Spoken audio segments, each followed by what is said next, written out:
This podcast is sponsored by nobody. Hey dudes, welcome to Splat from the Past, the only 80s themed horror sci-fi show where things can get totally radical. Now today, I will be welcoming back my good friend Leslie Hoffman, the amazing stunt woman from back in the day. You all know her as the hall pass monitor in Nightmare on Elm Street.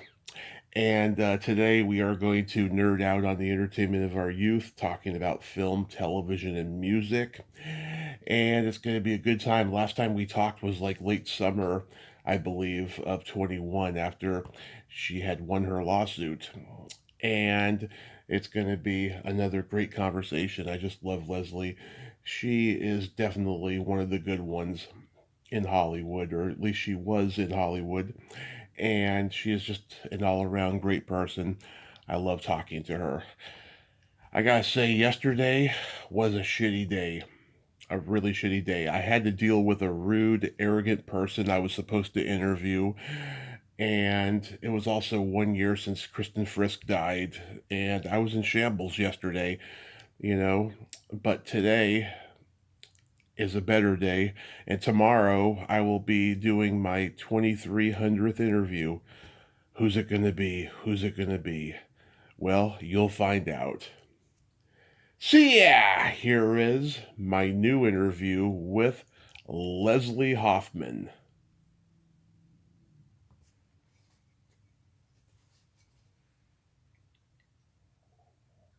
Hey, Leslie, welcome to the show. How are you today? Oh, I'm fine. How are you doing? I am fantastic, and I'm even more fantastic now that I'm talking to you. Oh, that's great. Yeah. I love. It's been a while since we've talked. It has been a long while. Last time we talked was when you won your suit in 21. And wow, you've been doing a lot of cons lately and pounding the pavement, I see. Yeah, um, it was slow for a while, and recently I've gotten myself a new agent, James Davison, and he's been doing marvelous things for me. Last year I actually got to go to Ireland for 2 weeks. Wow. That must have been something, huh? Oh yeah, no, it was amazing. There was how do I say it? It wasn't that I was brought to a convention. It was multiple things. I was at a comic book store where people came in and they brought all sorts of things for me to autograph. In fact, someone brought in, I've never seen this before. Uh-huh. They brought in red and white striped sneakers. Wow. Now, Wow. Freddy Krueger never wore red and white, or I said red and white. I meant red and green. Yeah. You know. He should have. He should have red worn and them. green striped sneakers. But somehow somebody invented them, and this person bought it, and he wanted me to autograph it. So I autographed it. That's awesome. But then there was a couple different groups that I spoke to, Mm-hmm. and then there was a private signing. Things that I haven't done before. I mean, I'm sure convention guests have done them all the time, but it was new to me. It was like a private signing where people who don't like to go to conventions or can't go to conventions Right. can mail their posters or pictures or whatever item that I will autograph, and it gets mailed back to them. Yeah, the Hollywood show in Burbank does that. What they do is they have the celebrity sign for the weekend, and they also have like a private signing where people get to pay online to get their thing signed. Yeah. Yeah, well, like I say, I had never even heard of it. And actually, it's an interesting explanation to me because, I mean, there are some people that just don't like conventions or going to conventions, Hmm. but there are also people that I'm not quite sure how to say it is that they don't deal well being within crowds. Oh yeah, Uh, claustrophobic. yeah, I mean, yeah, something like that. Is that uh, it would be more of it would not be a pleasant experience to have all these people around, even though you want to see the guest. Right. So that's why they do private those people, that's why they do private signings. It's So, very. it isn't a matter of, like, I'm too wonderful to be at a convention or something like that. It's that, I mentally need to do this because I know I can't be within a crowd. And I found that fascinating. I know, I do as well. So, going back in time, do you remember the first movie that impacted you as a child? Uh, wow. That's really hard. I don't know. For some reason, well, I love musicals. Mm-hmm. So I'll just say the older musicals I've always enjoyed, but I'll say maybe getting up into my early teens or something, cowboy movies or Westerns. Butch Cassidy and the Sundance Kid.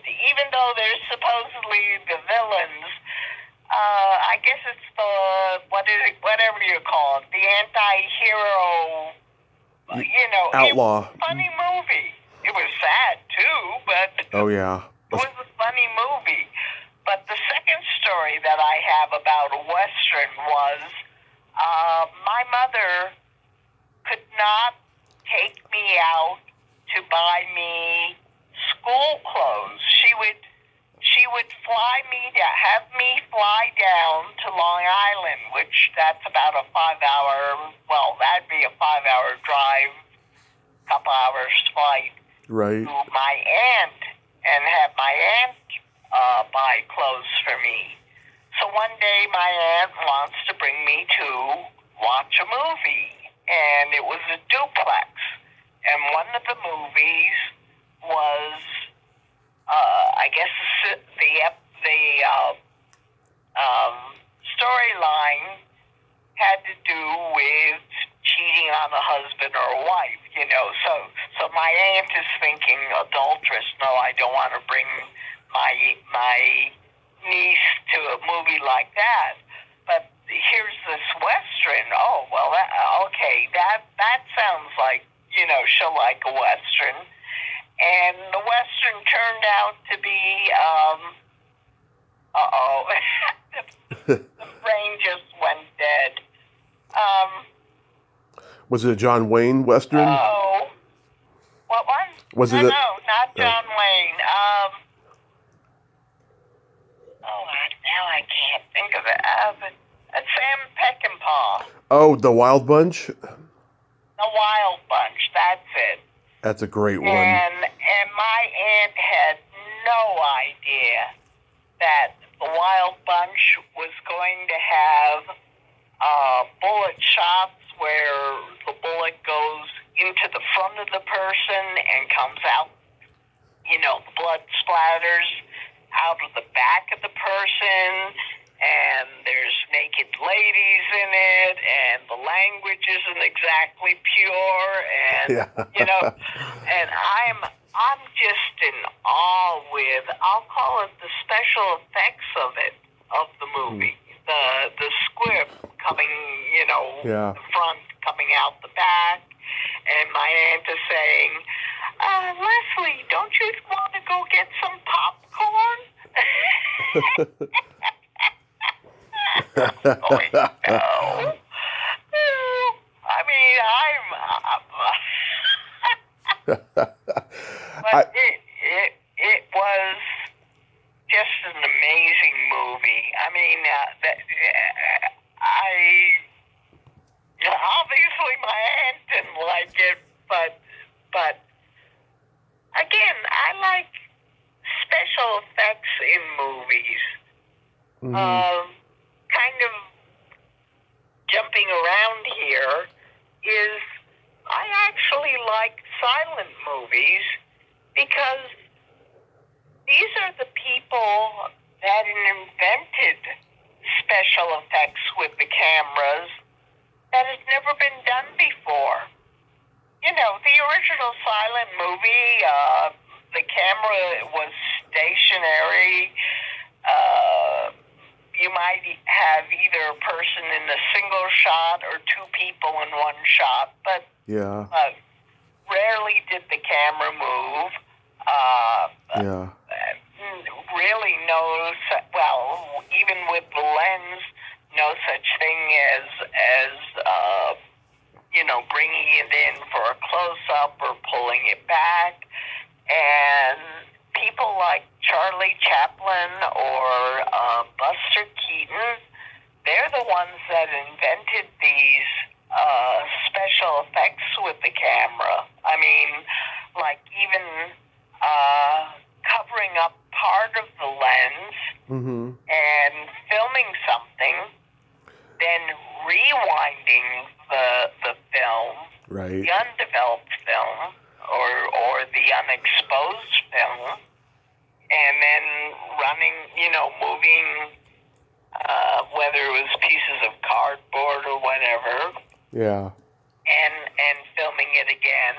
And I believe it's Buster Keaton and young Sherlock.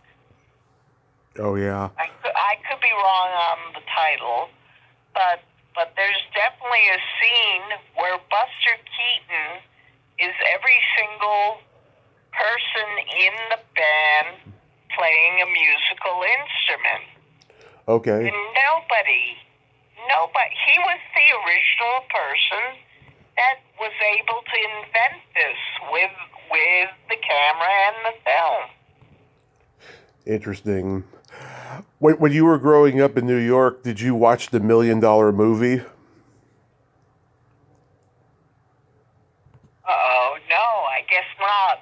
What's the $1 Million Movie? So, in New York and all the East Coast, the $1 Million Movie was like a local UHF station movie. It was like the UHF equivalent of the NBC Saturday Night at the Movies, and in the early years, in the 50s, they would show the same movie over and over again because back then they didn't know that TV was going to last long. They thought it was just a fad, and so they had trouble getting licensing to show movies. So they would show the same movie every night until they got a new movie. And this lasted probably a good decade or so. And then next thing you know, all these UHF stations are popping up in every town, not just one, but multiple. And then the $1 Million Movie went away. But the local UHF stations that came after, they all modeled themselves after the $1 Million Movie. Oh, okay, yeah. No, but you are right. Is that I don't know if it was because there was the studio system. You really can't say it was the actor that thought this. To me, it was the movie studio that thought this. Is that when television came in, you're right. They thought it was a fad. They thought it was going to disappear. So they really didn't want their movie stars to be on television. Right. And actually, I think a lot of actors lost out because of that. I mean, yeah. Well, that's where your next set of movie stars actually came from. I mean, some of these, or most of them, were in, like, B-rated movies. Yeah. But just one that comes to mind really quickly is Clint Eastwood. He was on Rawhide and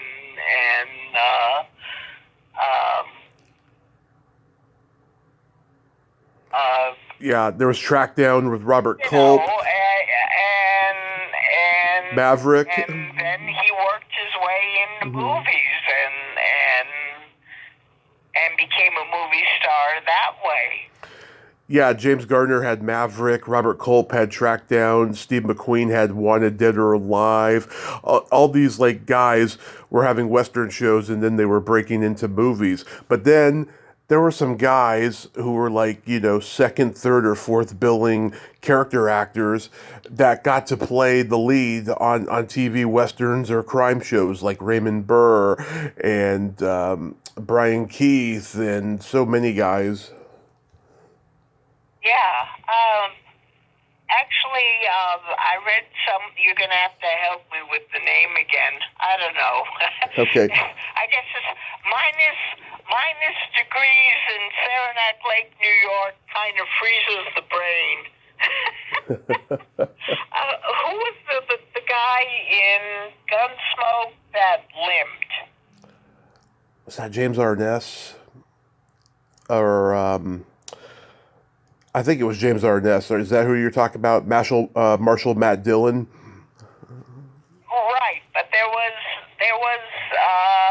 Dennis Weaver? Festus was more like a hillbilly. It's the other guy. There was Festus, and then there was Dennis. Dennis, right. Dennis Weaver. Yeah. I just read recently, you're always learning about the entertainment industry. You think you finally know everything, and you read something and you go, yeah. Oh, I didn't know that. But yeah. Dennis Weaver, he was on Gunsmoke, and he had that supposedly. They never say how he injured his leg, but he always kind of limped. He always had that straight leg. And he actually left Gunsmoke because he didn't feel his character was going anywhere. Oh, yeah. And then he went and did Gentle Ben and McLeod, which was a huge show for him. Right. So he leaves Gunsmoke, and he suddenly becomes a lead actor as opposed to the sidekick to a lead actor. Yeah. Oh, he was in the original Dragnet series as well. I mean, the guy had a great career. Oh yeah. Did you like Did you like James Bond? Did you like James Bond movies?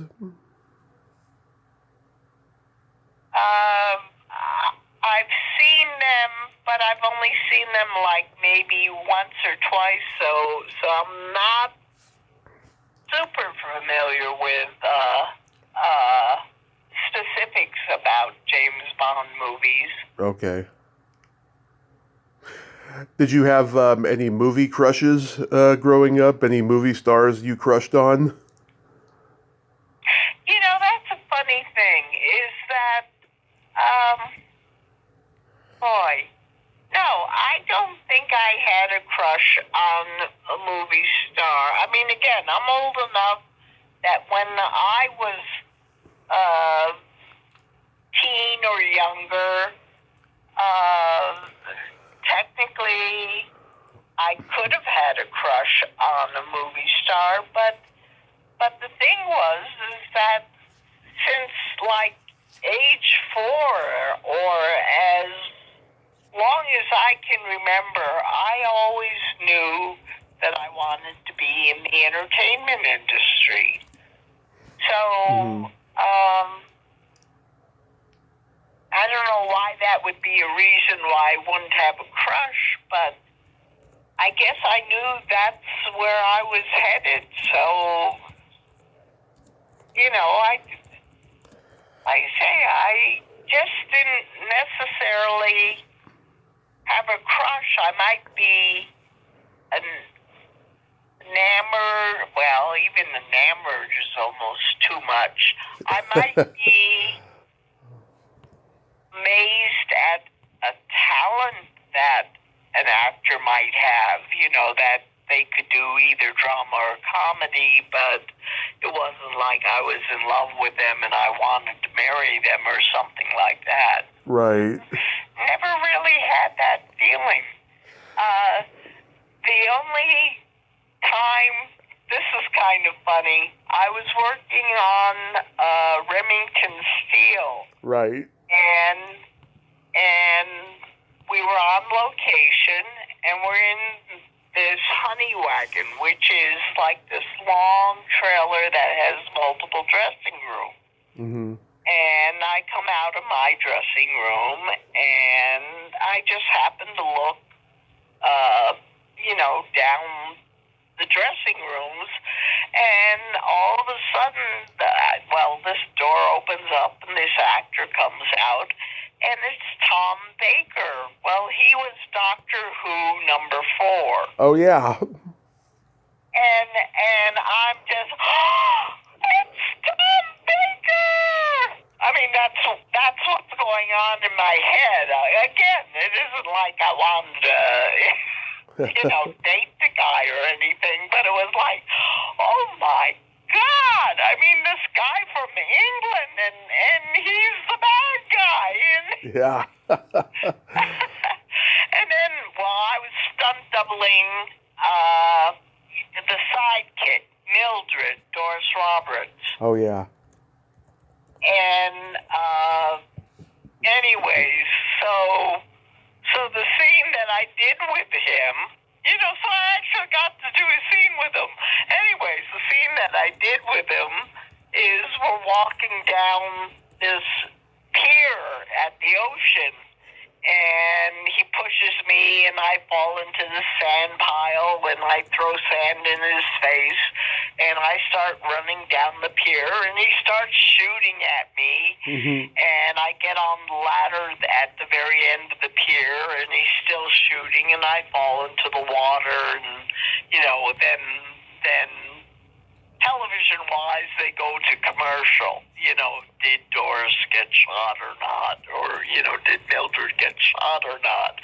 And she didn't get shot. I mean, she just fell in the water. But still, here I'm thinking, oh my God, I'm working with Tom Baker. What is he doing? He shoots at me. Yeah. He's trying to kill me. Yeah, I had crushes on Cary Grant and Natalie Wood and just about every 80s movie actress that I've gotten to interview and become friends with over the years. Yeah, no, it's in fact, right on television right now is Gypsy. So you have Rosalind Russell and Natalie Wood. I love that movie. I mean, again, I love musicals, and both of these actresses are fantastic actresses. Technically, I mean, here they are in this same movie, but Rosalind Russell is more like 30s, 40s, 50s. Natalie Wood is more like 50s and 60s. But, I mean, both were extremely talented. I love that movie. It's a great movie, Gypsy. Did you go to the drive-in a lot? The problem is I do have a hearing problem now.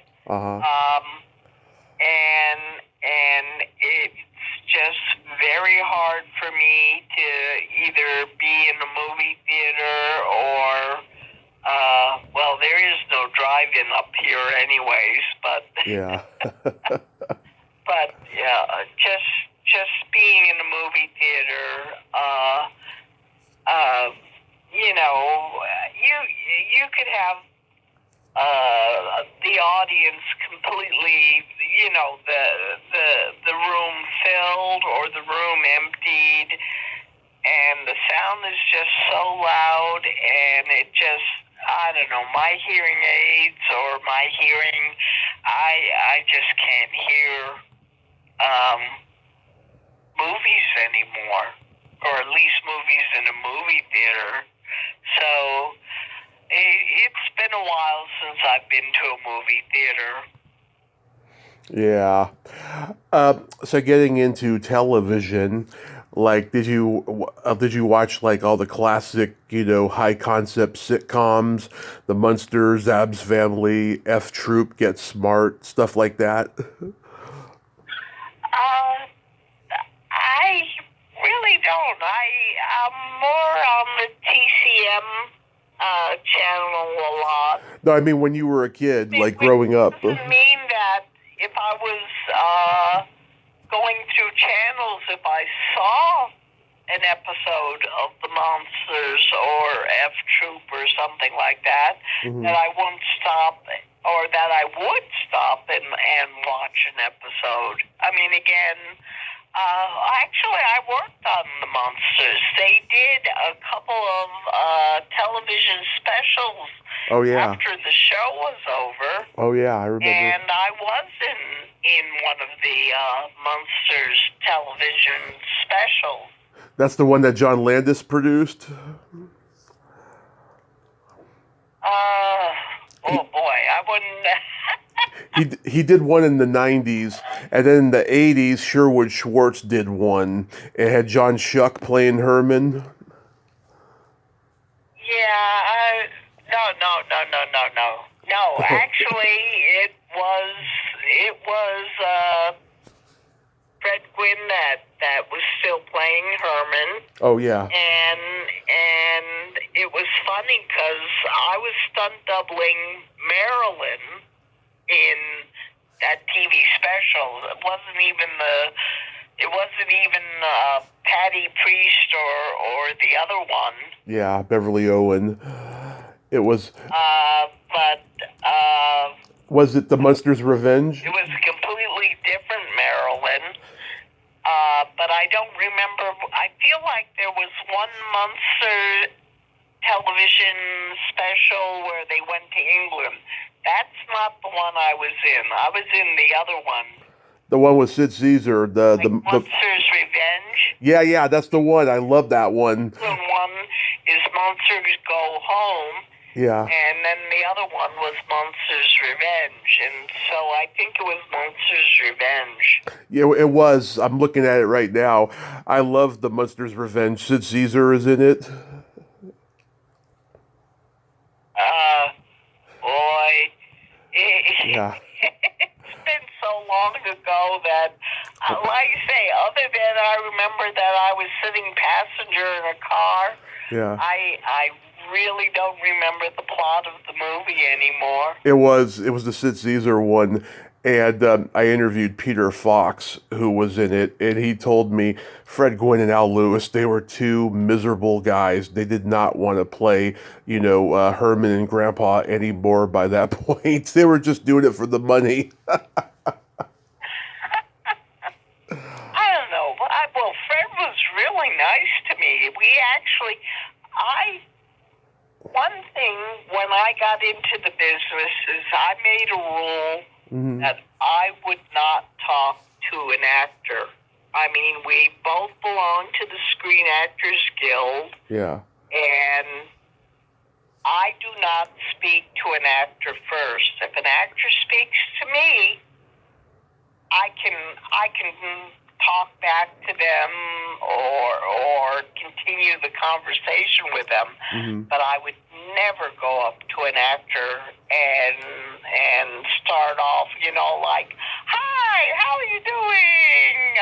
Glad we're working together today never would do such a thing. I mean, Yeah. because the bottom line is the other actor, you don't know, well, I'm a stunt woman. They're an actor. You don't know if they're memorizing the line, if they're getting into the character, whatever. They don't want to be bothered, or you don't know if they don't want to be bothered. And you sure don't want to find out by upsetting them. Yeah. Were you ever disappointed by working with any of your idols on sets?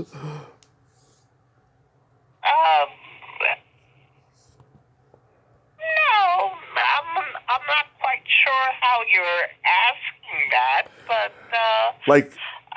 like if somebody that you like working on Star Trek. I mean, everybody was so nice.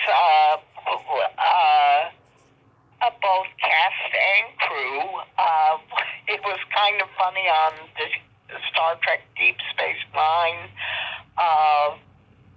Usually I look at a stunt person that's dressed up as an alien, and I can sort of see through their makeup and see who I'm looking at. And one day I come onto the set, and behind me I hear this, "Hi, Leslie," and I turn around, and it's this Klingon. Yeah. I'm looking at him, and I can't figure out who it is. I'm trying to picture which stunt person he is, and I'm not coming up with who it is. And it turned out that it was actually Avery Brooks. It was the episode where a group of them kind of infiltrated into the Klingon Empire. Yeah.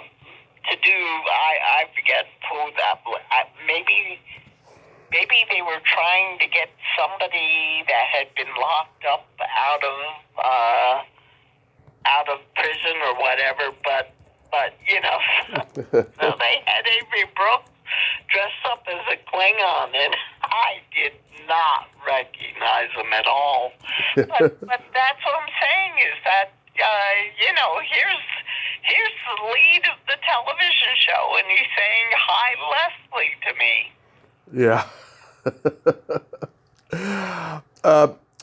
Did you grow up watching the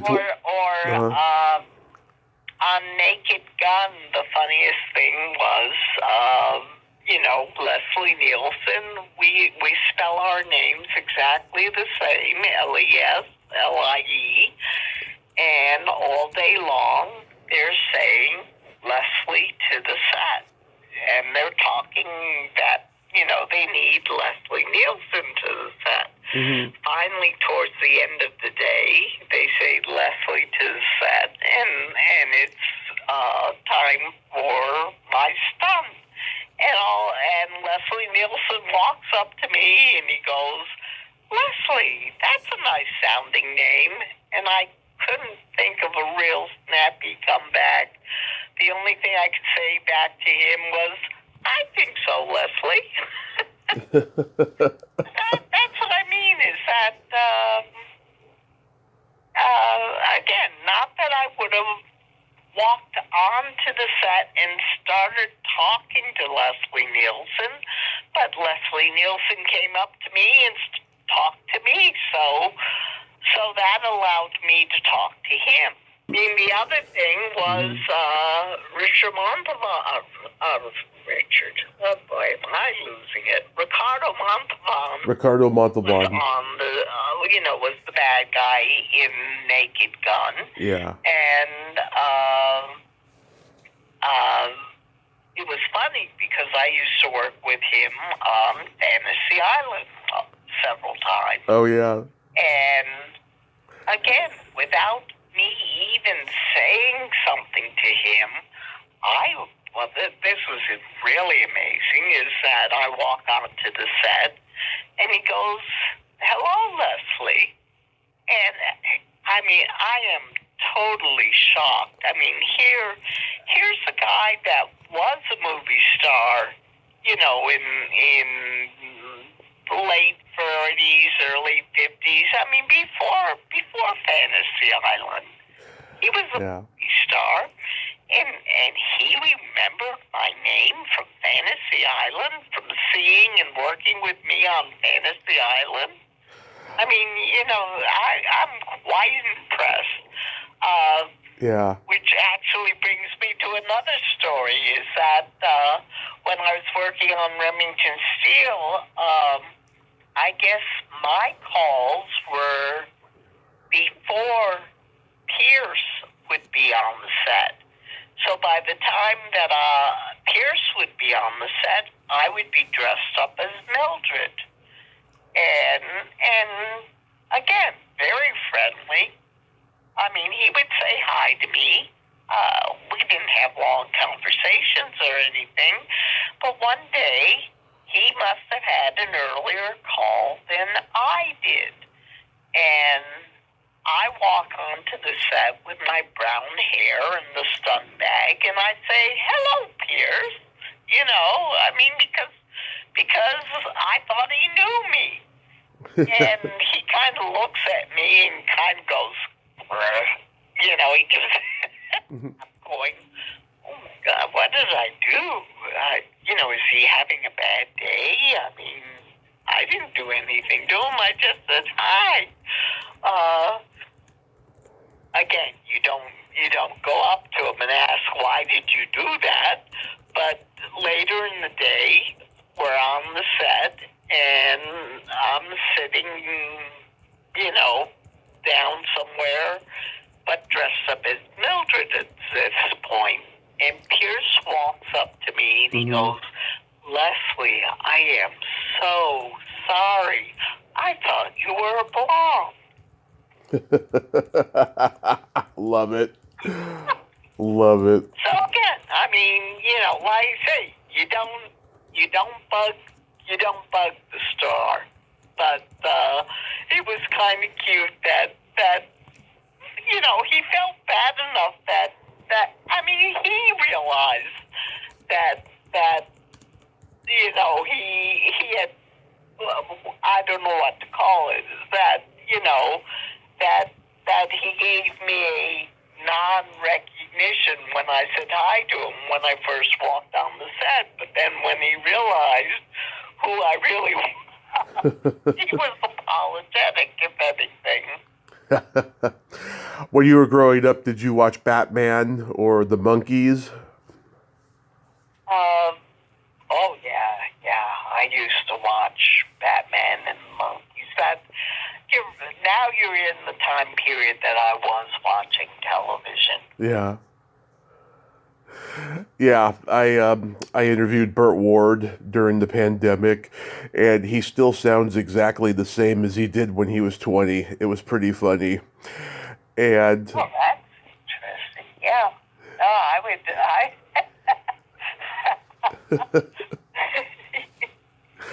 And I love the Monkees. I saw them live with just three of them. Michael Nesmith was not there, but the other three were. They drove off the field in a Cadillac. It was in the baseball stadium. Yeah. Well, wasn't that Michael Nesmith basically a very rich person because someone in his family created Post-notes, or am I getting this all mixed up? She and his mother invented whiteout. Oh, whiteout. Okay. I knew it was something to do with writing or. Yeah, from what I heard, she was doing her nails at work, and I think she spilt her nail polish on a word that she wanted blocked out on something she was typewriting, and she thought, you know what, that would be a great idea to invent something to get rid of a word you can't erase. Yeah, isn't it strange how some things get invented from mistakes as opposed to, I don't know, creating it, looking for the answer. It was an accident that happened and you go, wow, that's a good idea. idea. I could probably use it for this. Yeah. Oh, Thomas Edison and Nikola Tesla, they had to go through drafts and drafts of things to invent before they actually did it. Right. Yeah. It's part of the No. game. Did you watch The Twilight Zone? Oh, that's definitely one of my favorites. My all-time favorite, I don't know. I guess it's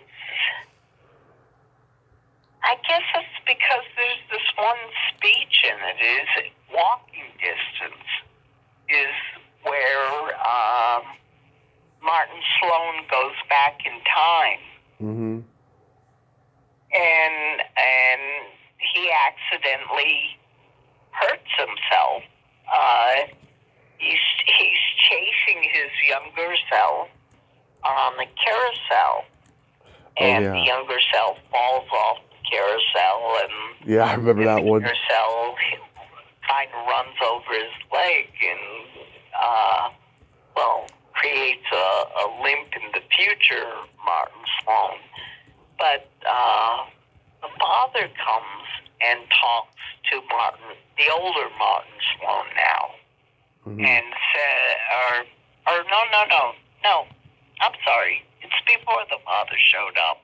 It was Martin is speaking to himself, his younger self, and he said something about, all I wanted to tell you was, this is the best time of your life. Enjoy it. Don't let it go. Yeah. And kind of gave me chills just now, just to think of that scene.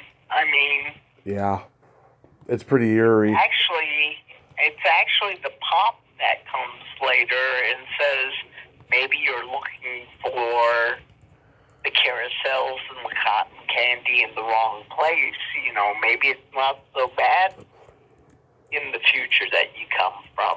But I don't know. Just knowing about, now I never met the man. I mean, he had died, definitely before I went out to Hollywood, but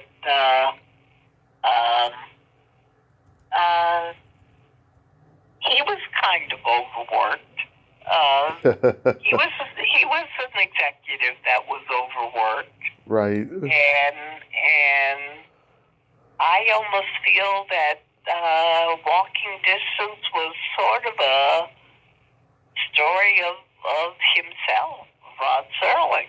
Yeah, I've interviewed his daughter, and she told me that he put a lot of his personal experiences in stories because he was in World War II. He saw a lot of racism and anti-Semitism, and he wanted the Twilight Zone to be a representation of what he saw in World War II, all the inhumane things, and that was what he did, And when he did the Night Gallery over at Universal, they gave him no autonomy. He didn't have saying in much over there, but on the Twilight Zone, MGM gave him so much carte blanche to do whatever he wanted. Right. Well, in fact, that I read that he was sort of forced in great. Now I say the brain is not working at the moment. He was sort of forced into Night Gallery. He didn't necessarily want to do Night Gallery. Right. Yeah, but he didn't get clout when he was doing that show. So, yeah, he didn't enjoy that experience. I used to watch I Dream of Jeannie, and they had to do the pilot twice because her belly button being shown was controversial. Did you ever hear that story? Right.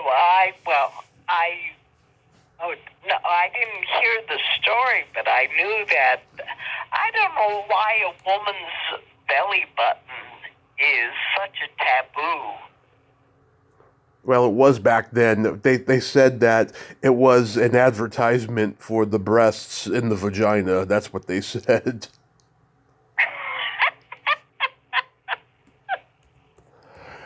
I don't know. It's so crazy. Well, I don't know. Well, I say. well, they said. No, again, I like the silent movies. I like the pre-code movies, the really early 1930 movies before, they had the system that could censor a movie. I mean, like Gone with the Wind, frankly, Scarlet. I don't give a damn. Damn. I mean, back then, 1939. I mean, they thought about it, but they did try to. They did try to remove that sentence. What do they want to say?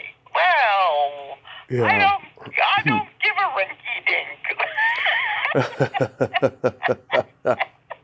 Oh God, they used to do horrible, voiceovers for the network TV versions of movies.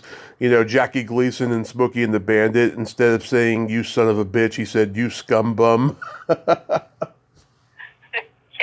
right, exactly. Yeah, you watch movies and you see Mouse moving and you go, wait a minute, he must have said something else, but they've changed the word. Or if the actor wasn't with us anymore, they would try to hire someone who could sound like that actor and have them, say whatever word that was acceptable for television. Yeah, and Barbara Luna and Nichelle Nichols, they broke that no belly button policy on Star Trek a few years later, and Gene Roddenberry, he did a pilot with Marion Hartley called Genesis 2, where she had two belly buttons, and so Gene Roddenberry can thank for the belly buttons on TV. Yeah, no, I'll tell you, some of the costumes that were on Deep Space Nine and Voyager were very risque. I mean, Very. How do I describe it? It was like, in fact, I don't know how they held up the woman's breast to do it, but some of the costumes, you actually saw the skin underneath the breast. Oh yeah. Yeah. Yeah, it's quite amazing. Well, the other rule when I was working on Deep Space Nine and Voyager, this is crazy.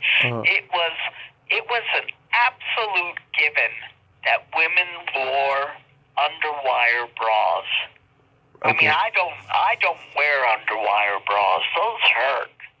Okay. But when I worked on Star Trek, they had me wearing an underwire bra.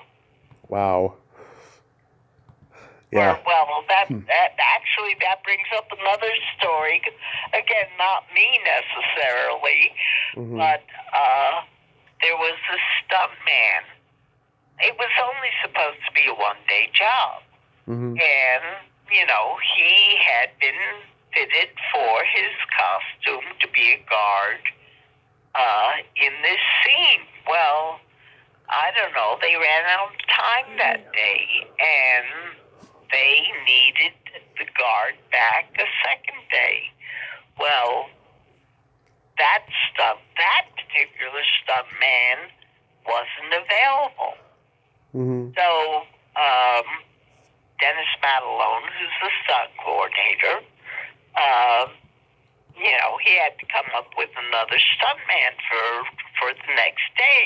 And this stuntman who was on the set said, well, I'm available. And they said, well, if you can fit into the costume, I'll hire you. I mean, it's someone he's used before. The pants were so tight on him. Yeah. Well, you understand what I'm saying. The pants were so tight on him that you could see bumps. Yeah. And I remember this wardrobe woman saying, aliens do not have genitals. Yes.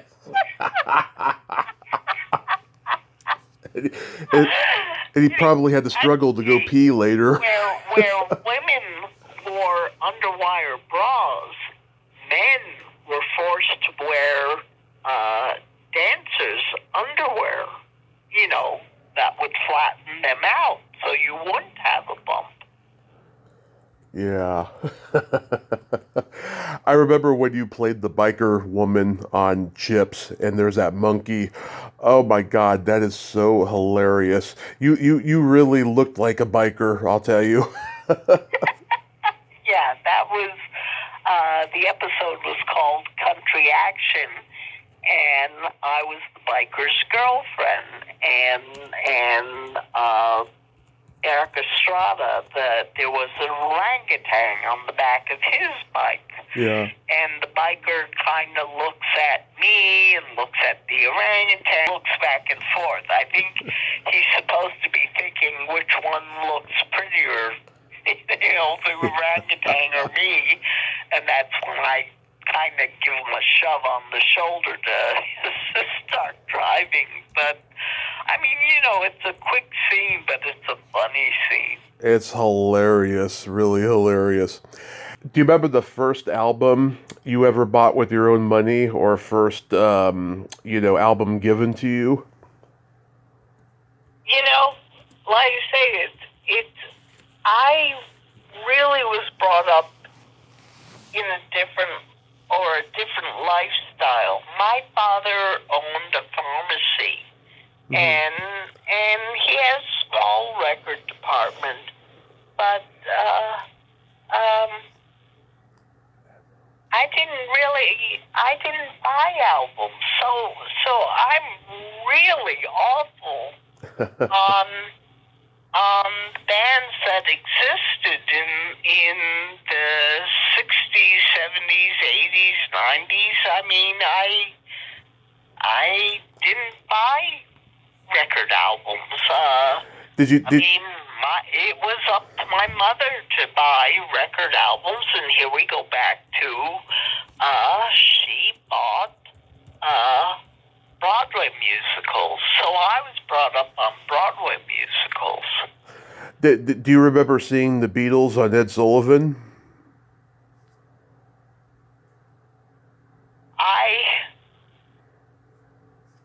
It's really funny. I probably did, but I actually was in a movie called I Want to Hold Your Hand. I love that movie.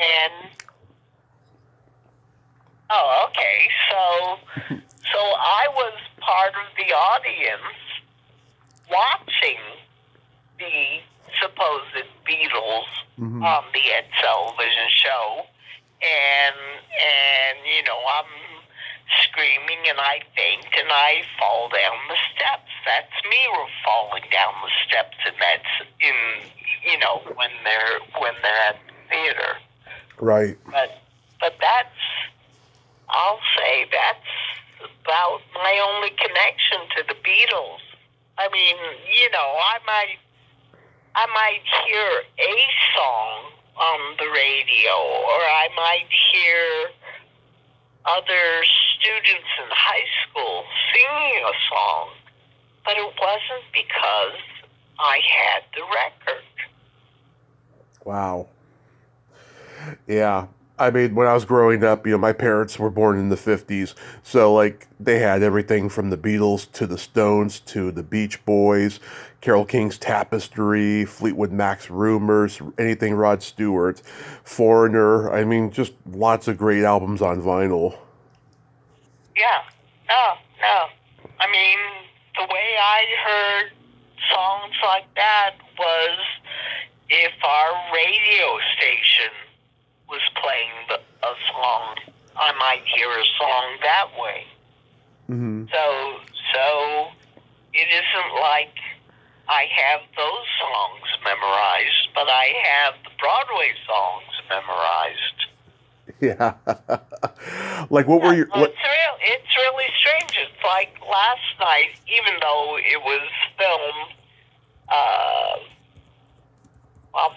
I don't remember exactly what year it was, but like last night on TCM was Brigadoon. Oh, yeah. You know, so, I mean, you could talk to me about Brigadoon, you could talk to me about West Side Story. Oh, love it. My Fair Lady, Love you them. know, Gypsy. You could talk to me about those, but you talk to me about Beatles and the Beach Boys, Elvis Presley. You know, you talk to me about those, and I have no memorized history on them because I didn't hear them. I didn't listen to them. It wasn't music that was played in my house. I love The Sound of Music.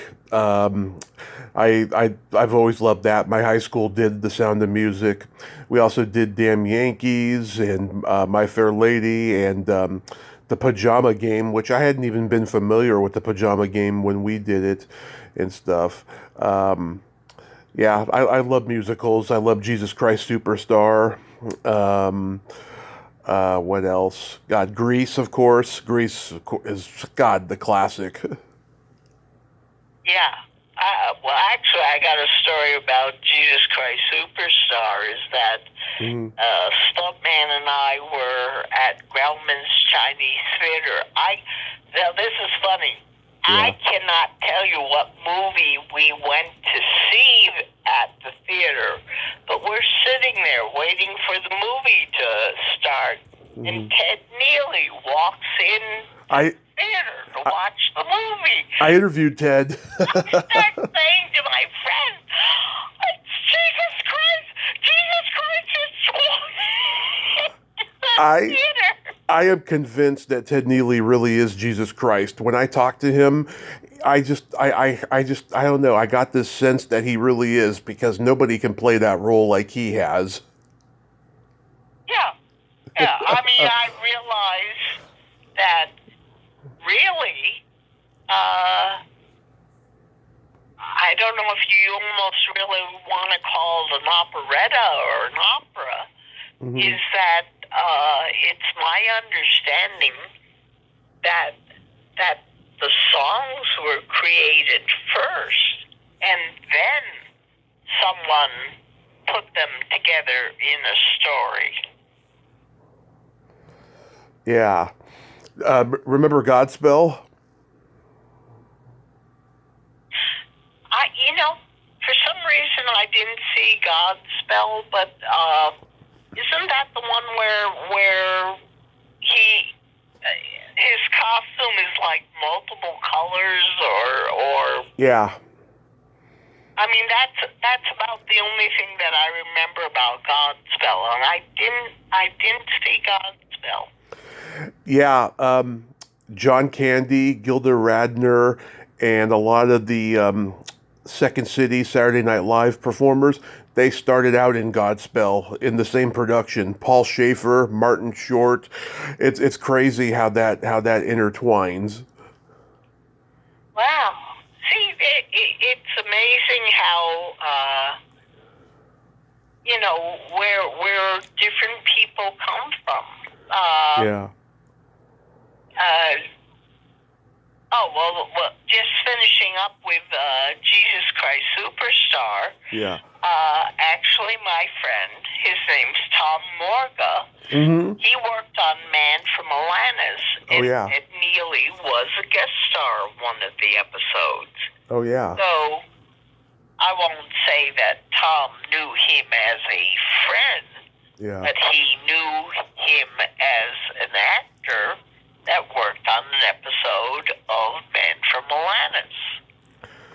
I think I talked to Ted about Man from Atlantis. I can't remember. I'd have to go back and listen. Most likely we did because I love the sci-fi genre, of course. So yeah, like, do you have any upcoming cons that you could mention? Oops, wait a minute, do I have it? Yeah, I actually have. I should have had things written down in front of me. I have a couple written I down. have two horror conventions, one in Ohio and one in Pennsylvania coming up this year. Right.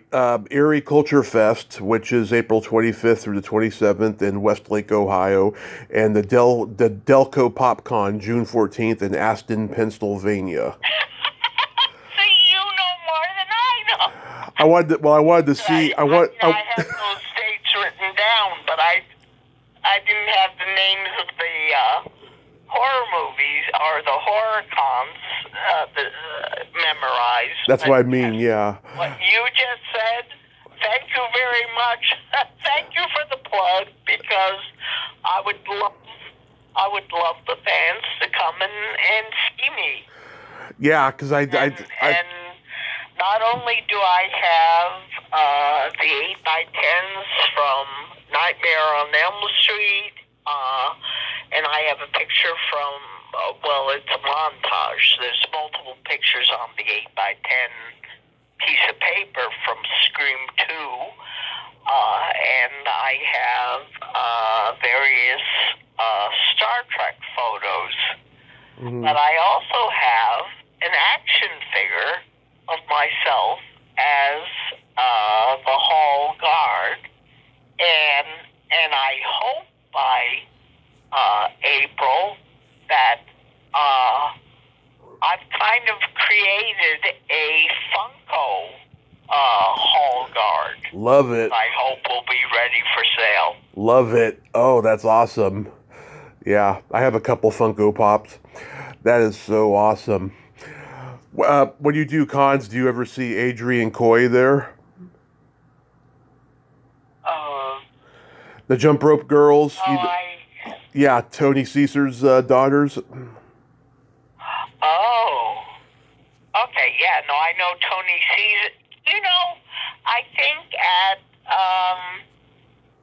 a convention last year that Tony and I were at together, one of the daughters came up with, like, it was just a card, but it was just saying, you know, thank you, it was fun working with you. And that's really all it said, but I thought that was very sweet of the daughters to do that. Yeah, I had them both on here in 23. I tried to get them back on here like last month to do a nerd out conversation like you and I did today, but I haven't heard back. But they're great. They're really, really nice. Yes, they are.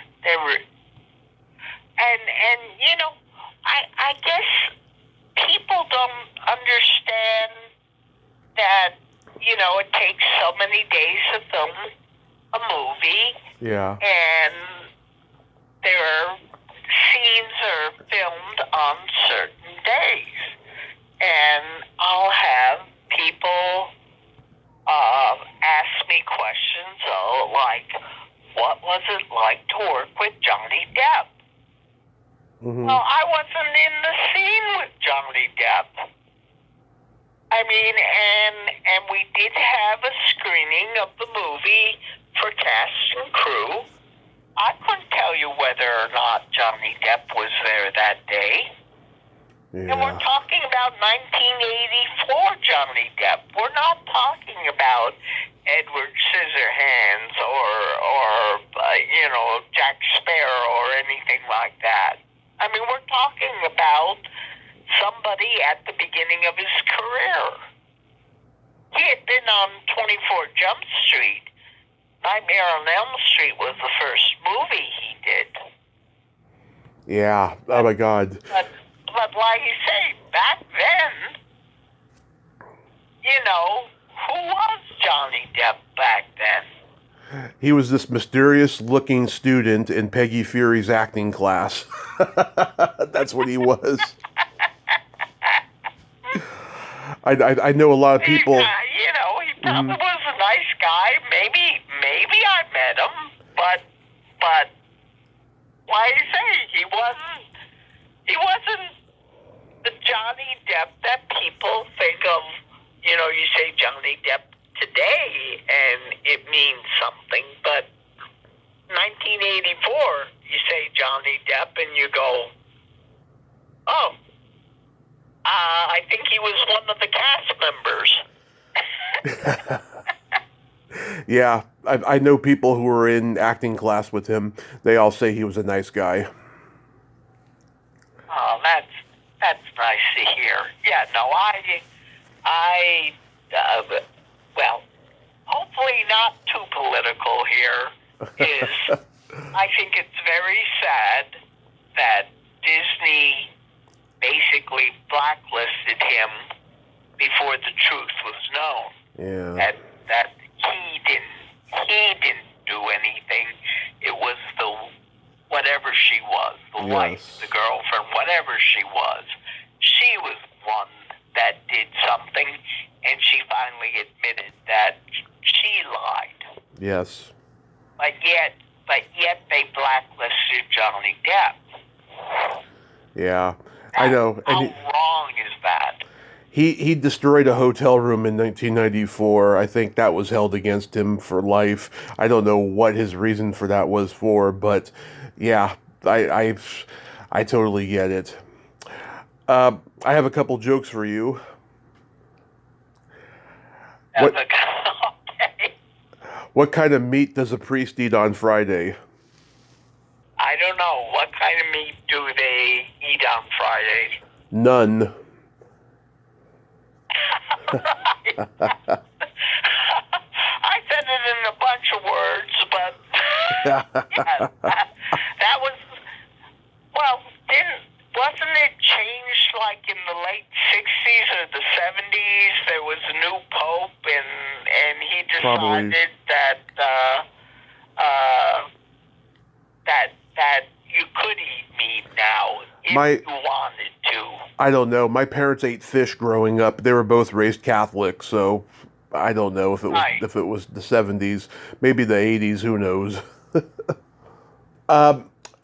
Why do blondes have TGIF written on their shoes?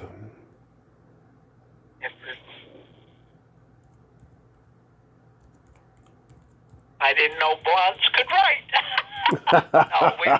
What's the answer? Toes go in first. I love that one. I guess that's better than I didn't know blondes could write. Yeah. No, that one's funny too. That's a good one. That one I gotta remember. Thank you. Leslie, I love you. Thank you for coming back on and nerding out with me today. Oh, okay. Well, just before we go away, one thing that I do have now is an Instagram. Yeah. And it's Leslie Hoffman. Okay. That's how you'll find me on Instagram. And I'm following you. And I will post Nightmare on Elm Street pictures, Star Trek pictures, and recently I live in a town called Saranac Lake, and right now at this very moment we're having a winter carnival where we build an ice palace. And I have some pictures of me over at the ice palace that I've posted just recently. Nice. I gotta go check those pictures out because I am following you. But I hope we finally get to meet at a con this year, and I hope you have a happy Valentine's Day and be safe out there. Oh, happy Valentine's Day to you too. And yes, I drove the car. We had snow last night, and well, the day before it was just really cold, and I was able to drive around town no problems. Mm-hmm. We had snow last night, but I guess it must have melted or became slush, and it was amazing. I was downtown early this afternoon, and even trying to do a right or left-hand turn onto a street, my car would fishtail. It was like, it wasn't that I was driving on black ice, but there was something about the roads were extremely slippery. You gotta be careful. God, an icicle could come out of nowhere and hit you in the eye or something like that. It's crazy on those snowy roads. Oh, yeah. Anyways,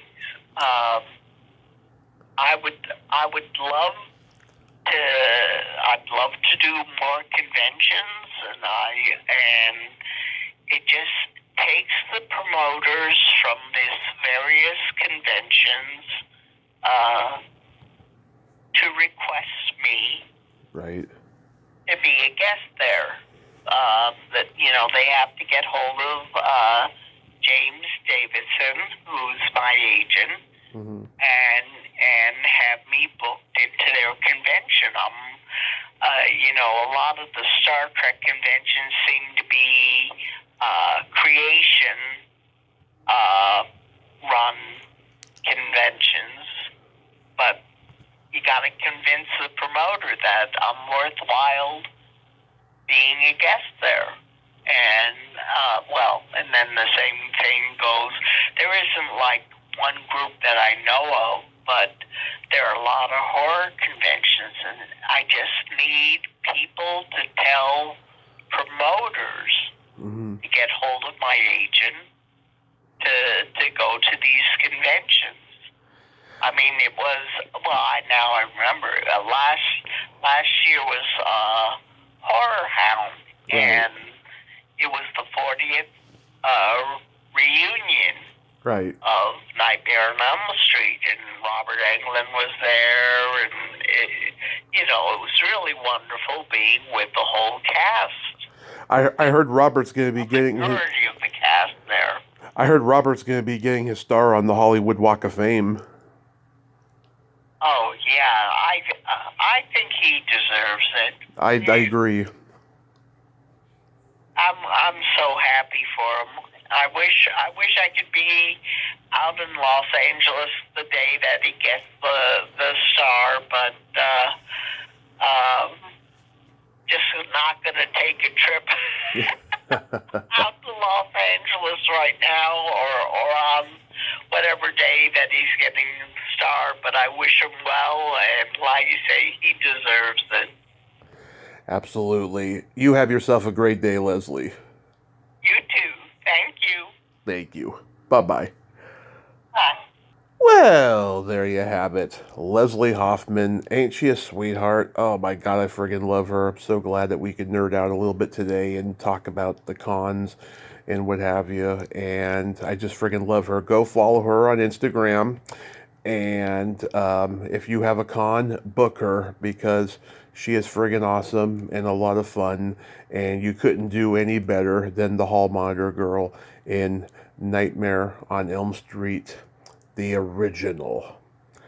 Well, until next time, this is Tommy Throwback Kovac saying there's no shame in living in the past because the present sucks. Later, dudes.